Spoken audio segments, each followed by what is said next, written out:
সবকিছু ঠিক থাকলে ফেব্রুয়ারি কিংবা এপ্রিলে হতে পারে ত্রয়োদশ জাতীয় সংসদ নির্বাচন, এমনটাই জানিয়ে আসছে অন্তর্বর্তী সরকার।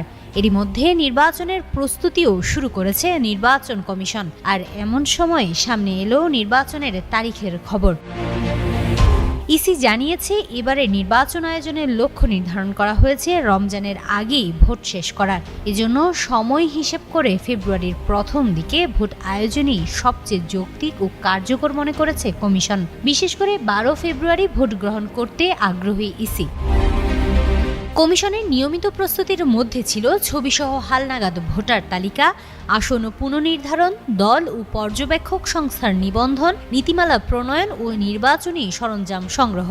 এর মধ্যে ভোটার তালিকা ও আসনের সীমানা পুনর্নির্ধারণ ইতিমধ্যেই শেষ হয়েছে।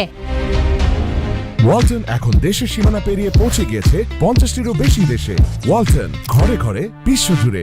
সারা দেশে 39টি আসনের সীমানায় পরিবর্তন আনা হয়েছে। এছাড়া আগস্টে শেষ হবে নতুন রাজনৈতিক দল নিবন্ধনের কাজ।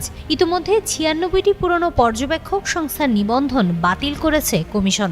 এর জায়গায় নতুন সংস্থার জন্য গণবিজ্ঞপ্তিও দেওয়া হয়েছে। পর্যবেক্ষকদের জন্য গণমাধ্যম নীতিমালা 2025 ও আন্তর্জাতিক পর্যবেক্ষক নীতিমালা 2025 ইতিমধ্যেই জারি হয়েছে।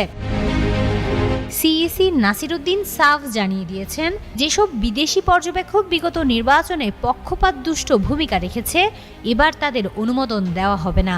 নিরপেক্ষ, অভিজ্ঞ ও গ্রহণযোগ্য পর্যবেক্ষকরাই দায়িত্ব পাবেন। ভোটের জন্য প্রয়োজনীয় উপকরণ, ব্যালট বক্স, ব্যালট পেপার, কালি, খাতা ইত্যাদির কেনাকাটা সম্পন্ন হবে সেপ্টেম্বরের মধ্যেই। ঝুঁকিপূর্ণ কেন্দ্রগুলোতে সিসিটিভি বসানোর জন্য ইতিমধ্যেই স্বরাষ্ট্র মন্ত্রণালয়ে চিঠি দেওয়া হয়েছে। মাঠ পর্যায়ের কর্মকর্তাদের নির্দেশ দেওয়া হয়েছে ভোট কেন্দ্র প্রস্তুতির। কমিশন চাইছে সপ্তাহের শেষ দিকে ভোট গ্রহণ হোক, যেন ভোটের পরপরই 2 দিনের ছুটি রাখা যায়।